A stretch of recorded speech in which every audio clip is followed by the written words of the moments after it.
ይሄኛው ሕፃን ምን ለየት እንደሚያደርገው ታውቃለህ?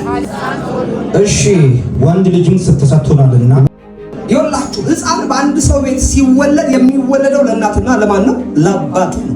ከዛ እንደገና ለእህት ለወንድሙ በስጋ ለሚገናኙት ወይም ቤተሰብ ፋሚሊ ለሆነ ሕፃን ምን ይላል? ሁልጊዜ ይወለዳል። ቀድሞ ሕፃን የሚወለደው ለዘመድ ለወዳጅ እንጂ ለባዳ አይደለም።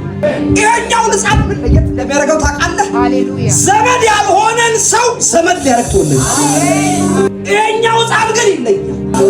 ይሄ ሕፃን በመወለዱ አንተ እግዚአብሔር ዘመድ ሆነ። እስቲ ሕፃን ተወልዶልኛል በሉ እስቲ።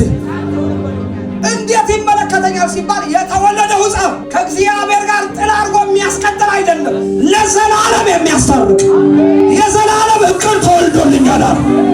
ለመጀመሪያ ጊዜ ለማይመለከተን እኛ ተወለደና ዘመድ አደረገን፣ ተወለደና ወዳጅ አደረገን። አሁን ትርጉም አልባ አይደለም፣ አሁን ትርጉም አለው።